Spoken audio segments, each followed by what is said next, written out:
Allez, cet été, on se bouge pour de bon, et j'arrive même pas à le dire, et pourtant j'y crois. Hein. En 10 minutes chrono, on est motivé. Avec nous, Sandrine Arcizet. Salut Sandrine, ça va bien On vient de te voir à la plage, donc tous les matins, les cheveux dans le vent. Ici, tu es à l'intérieur, au calme, mais pour autant... Tu vas nous montrer ce qu'il faut faire. À tes côtés, Grégory Capra, bonjour. Tu es coach sportif et donc tu conseilles des particuliers. Et pour l'aquagym, hein, parce que ça c'est quand la mer est calme, mais alors ça c'est plutôt pour les filles, mais les garçons font un peu plus de sport. On va regarder avec Grégory justement. Les garçons font plus de sport que les filles l'été. Alors on n'en a pas fait de l'année, qu'est-ce qu'on peut faire pour commencer? Donc ce qu'on va faire, c'est qu'on va peut-être, avant de travailler la ceinture scapulaire, donc pec, épaules, triceps, on va penser quand même à s'échauffer un petit peu. C'est pour ça qu'on va échauffer un petit peu les articulations, par exemple en se tenant bien gainé, les pecs sortis, les abdos bien rentrés. On placera la main sous le coude et passera alors ensuite la main en dessous. Ah oui, c'est une vraie chorégraphie. Puis au-dessus, simplement quelques répétitions pour bien échauffer l'articulation en inspirant et en expirant correctement. Déjà calquer sa respiration sur le mouvement pour pouvoir être synchro par la suite. Ok, on le fait donc des deux côtés. Oui, bien sûr. Voilà, évidemment, Manu. Parce que ce serait dommage d'avoir un peu plus musclé que l'autre, Manu. Pour s'échauffer correctement. Tu ne serais pas à ton avantage. D'accord, les bras, on s'échauffera ensuite rapidement au niveau des épaules en tendant les bras, comme l'a montré Sandrine tout à l'heure, en faisant des petits cercles vers l'arrière ainsi que des petits cercles vers l'avant. Et on pourra ensuite passer au sol pour réaliser des pompes. Donc avec, on va dire, 2 niveaux les selon... pompes, pas de problème. Selon, voilà. Niveau de base. Donc, niveau de base pour Manu. On va devoir se mettre donc au sol. D'accord. Poser ses mains bien à plat, d'accord. Avec un écart, on va dire, légèrement supérieur à celui des épaules, d'accord. On va ensuite tendre... Ah, ça glisse, c'est dommage. Non, on va se mettre simplement sur les genoux dans un premier temps. On a des mails de soutien, Manu, qui arrivent. Le bassin ne devra pas être trop bas pour pas trop creuser la région lombaire et se faire mal au dos, d'accord. Donc le bassin légèrement relevé. Grosso modo, les cuisses seront alignées avec le bassin. La tête relevée pour pas non plus casser la nuque, toujours bien alignée. On prend son inspiration au moment de descendre, donc je vais avancer un petit peu pour pas qu'on se tape les coudes. Parce que moi je peux plus bouger. Donc on descend doucement, alors en conservant, tu vois, regarde, il faut que tu montes un petit peu plus ton bassin pour pas trop creuser ta région lombaire, pour pas te faire mal au niveau du bas du dos, ok. Donc là, tu prends ton inspiration, tu viens donc bien jusqu'en bas. Hop, et tu...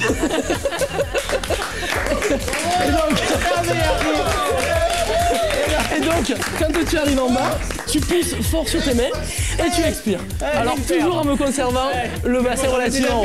D'accord. Grégory, vous allez tuer mon Manu. On va le laisser souffler 2 secondes. On va passer au niveau supérieur avec cette fois-ci un appui sur les pointes de pied, d'accord. Donc les pieds joints, le bassin suffisamment haut. Toujours pareil, une inspiration dans la descente et une expiration dans la montée. Voilà. Très bien. Donc voilà. 2 exercices pour 2 niveaux différents. On se remet en place. Et alors, les précautions à prendre justement, quand on fait jamais de sport, ça a pu se voir, ça donne chaud tout de suite et il fait chaud justement l'été. Qu'est-ce qu'on fait, Sandrine, pour pas faire n'importe quoi? Déjà, normalement, si vous commencez un sport, il faut bien évidemment aller chez son médecin, faire une petite visite médicale pour voir si tout va bien au niveau du cœur, au niveau des articulations, du dos, voilà, etc. quoi. Et même s'il fait chaud, après, on fait des échauffements. Ah, voilà, toujours des échauffements. Bien, Emmanuel. J'ai révisé, attends. Voilà, il faut toujours faire des échauffements dans toute pratique sportive. Hein. Vraiment, c'est hyper important pour préparer l'organisme à l'effort, pour éviter de se blesser, parce qu'on va commencer une activité, donc c'est vraiment important. Et puis, donc faites votre échauffement, mais aussi, vous faites aussi des étirements pour étirer les muscles qui vont travailler. Il ne faut vraiment pas oublier, c'est la base. Sinon, le lendemain, des courbatures. Ou au début? Oui, vous faites l'échauffement, après vous faites quelques petits étirements, et après vous commencez... Pas seulement à la fin. Et à la fin, vous refaites des étirements, c'est important. D'accord. Voilà. Et bien sûr, c'est s'hydrater.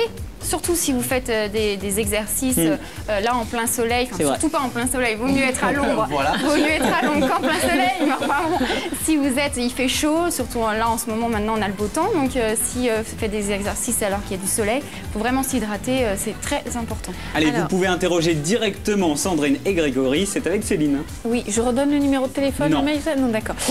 Alors Gérard et Maryse qui nous regardent depuis Lyon voudraient savoir combien de temps dois-je faire du sport par jour pour que ce soit efficace. 2-3 minutes. Oui, au moins. Non, honnêtement, c'est ce que fait Grégory depuis 10 ans et on voit ça marche. Ça marche. Moi, je suis plutôt partisan, honnêtement, d'un effort plus intense, un petit peu plus long sur une même séance, avec une fréquence peut-être un peu moins élevée qu'une fois tous les jours, pour la simple et bonne raison. Enfin, après, c'est sûr et certain que ça dépend des objectifs que l'on a. Si on a simplement des objectifs de légère remise en forme, il est certain alors que quelques dizaines de minutes, on va dire 20 minutes par jour, à un rythme peu élevé, ça permettra de se remettre en forme. Si maintenant on a des objectifs un peu plus importants, tant en perte de masse graisseuse qu'en gain de masse musculaire, il faudra alors avoir des efforts un petit peu plus intenses, un petit peu plus longs et peut-être moins fréquents que tous les jours parce qu'il faudra permettre à l'organisme de récupérer quand même. Alors à Gérard et Maryse, on propose 1 heure tous les 3 jours. En fait, si je peux me permettre, ce qu'il faut savoir, c'est qu'il faut au moins, si on veut avoir des résultats, avoir un petit peu de renforcement musculaire, être un petit peu gainé au niveau de son corps, il faut faire au moins 3 fois par semaine du sport, au moins. C'est une base, c'est le minimum. Après, si on en fait 2, si on en fait 1, l'important c'est quand même se dépenser et pas rester sur... Après, on peut mettre des t-shirts trop petits.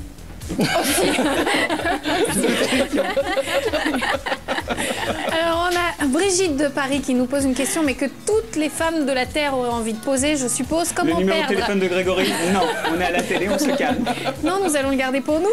Comment perdre facilement des cuisses et du ventre?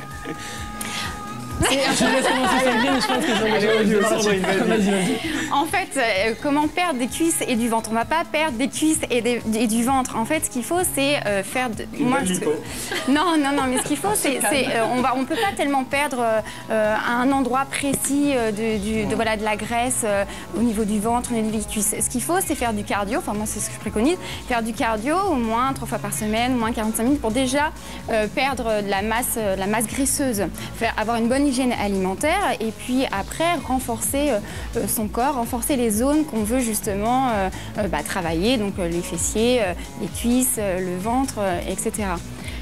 Moi je pense que pour résumer ce qu'elle a dit, oui on peut pas perdre de la graisse localement parce que c'est programmé génétiquement. Il y a des personnes qui vont perdre de la graisse en premier au niveau de la scène abdominale, ensuite au niveau des jambes. Par contre, il y a une chose qui est certaine et je l'ai vérifié par mon expérience, c'est que honnêtement l'activité cardiovasculaire ne va pas spécialement faciliter la perte de graisse. C'est vraiment l'alimentation qui va avoir un rôle primordial et par contre le renforcement musculaire sera derrière vachement important pour garder une certaine tonicité musculaire et pas avoir des tissus qui pendouillent dans tous les sens. C'est clair, pour faire du sport, ça règle pas tout. L'hygiène alimentaire est hyper importante. Bien, chers amis sportifs, merci beaucoup. On n'a vraiment plus le temps pour la suite. Désolée Marjorie. En tout cas, Sandrine, je rappelle qu'on peut te retrouver tous les matins à 8h30 à la plage, tout l'été sur la 8 pour suivre tes cours et puis toute l'année évidemment ici en studio.